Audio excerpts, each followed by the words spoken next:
امریکہ میں 5 نومبر کو ہونے والے صدارتی انتخابات کو پاکستان میں بھی بعض حلقے گہری دلچسپی سے دیکھ رہے ہیں۔ خطے میں تیزی سے بدلتے ہوئے حالات کے پیش نظر مبصرین کا کہنا ہے کہ پاکستان نے امریکہ کے بجائے دیگر معاشی طاقتوں کی جانب دیکھنا شروع کر دیا ہے۔ اس وقت امریکہ پاکستان کی خارجہ ترجیحات میں نمبر 1 نہیں ہے۔ نمبر 1 پاکستان کی ترجیحات میں چین ہے۔ امریکہ کا جہاں تعلق ہے، پاکستان چاہتا ہے کہ تعلقات معمول پہ آئیں، نارمل ہوں اور بہتری کی طرف جائیں، لیکن ابھی اس وقت میں سمجھتی ہوں کہ ایک جس کو انگریزی میں کہتے ہیں وہ انفلیکشن پوائنٹ پہ ہیں تعلقات، یعنی کہ ان کو ری ڈیفائن کرنے کی ضرورت ہے۔ اب دیکھنا یہ ہے کہ جو نئی انتظامیہ آتی ہے امریکہ میں، کیا اس کو دلچسپی ہوگی یا وہ پاکستان کو صرف چین کے لینس سے دیکھے گا۔ اگر وہ صرف چین کے لینس سے دیکھے گا جیسے کہ حال میں دیکھتا آ رہا ہے، تو پھر میں سمجھتی ہوں کہ تعلقات کی جو چانسز ہیں وہ اتنے زیادہ نہیں ہوں گے۔ حال ہی میں عالمی مالیاتی ادارے IMF کے ایگزیکٹو بورڈ نے پاکستانی معیشت کو سہارا دینے کے لیے $7 ارب کے نئے پیکیج کی منظوری دی ہے۔ اس نئے قرض پروگرام کے طے ہونے کے بعد یہ تاثر پیدا ہوا تھا کہ شاید پاکستان کی پالیسی امریکی اثر کے تابع نہیں۔ تاہم سابق سفارتکار ملیحہ لودھی اس سوچ اور اس قسم کے خیالات کو مفروض قرار دیتی ہیں۔ پاکستان کوئی ایسی چیز نہیں کرے گا جس سے کہ امپریشن یہ ملے کہ وہ کسی قسم کے anti China US sponsored coalition کا حصہ بن رہے ہیں۔ تو پاکستان کے چوائسز آر کلیئر۔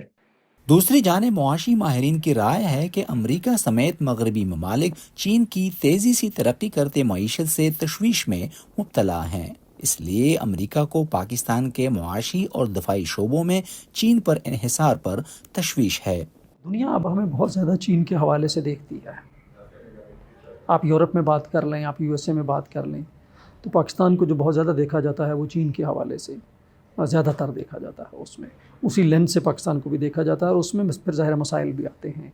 اگر کسی بھی ایسی حکومت آ جاتی ہے USA میں جس کی کہہ لیں کہ جو پرخاش ہے یا جس کی جو بہت زیادہ اگریسو ہے ٹورڈز چائنا، تو وہ پھر اگریشن جو ہے وہ کسی نہ کسی حد تک پاکستان کی طرف بھی منتقل ہوتی ہے۔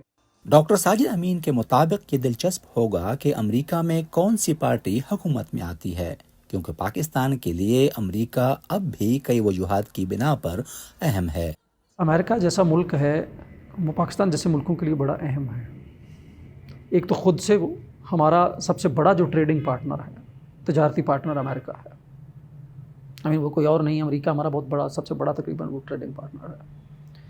لیکن اس سے ہٹ کے آپ کے جو ملٹی لیٹرل سے تعلقات ہیں، چاہے وہ ورلڈ بینک ہے، چاہے وہ IMF ہے، وہ ڈپینڈ کرتا ہے کہ کیا آپ اور امریکہ ایک پیج پہ ہیں کہ نہیں۔ آپ کی اپنی پالیسیز اپنی جگہ، لیکن ایک تو اس کا ووٹ بڑا ہائی ہے امریکہ کا اس فورم کے اوپر، چاہے وہ IMF ہے یا باقی ڈیسیجن میکنگ فورمز ہیں۔ اگست 2021 میں افغانستان سے امریکی انخلاء کے بعد سے پاکستان کے اندر دہشت گردی کے واقعات میں نمایاں اضافہ ہوا ہے، جس پر پاکستان کو کافی تشویش ہے۔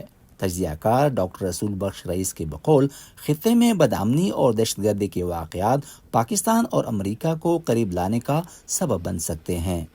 یہ ایک مشترکہ مفاد ہے امریکہ کا، مغرب کا، یورپ کا، پاکستان کا اور بلکہ ساری دنیا کا، کہ افغانستان میں کوئی ایسا خلا نہ پیدا ہو جائے کہ جہاں پہ القاعدہ، داعش اور اس قسم کی دہشت گرد تنظیمیں وہاں پہ اپنا قدم نہ جما لیں، اور وہاں سے خبریں اچھی نہیں آ رہی۔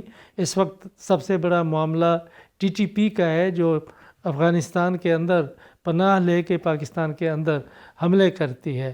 تو جب بھی آپ نے دیکھا ہوگا کہ اس قسم کے حملے افغانستان کی سرزمین سے پاکستان میں ہوئے ہیں، امریکہ نے ہمیشہ پاکستان کی مدد کی ہے، اور ایسے بیانات دیے ہیں کہ جس میں ہماری حمایت اور دہشت گردوں کے خلاف مذمت اس میں شامل ہے۔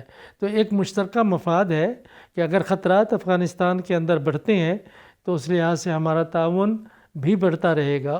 مبصرین کا کہنا ہے کہ چونکہ عالمی تعلقات میں نہ تو مستقل دوستیاں ہوتی ہیں اور نہ ہی دشمنی، اس لیے امریکہ میں جو بھی پارٹی اقتدار میں آئے، پاکستان کو دیگر طاقتوں کے ساتھ تعلقات میں توازن پیدا کرنے کی ضرورت ہے۔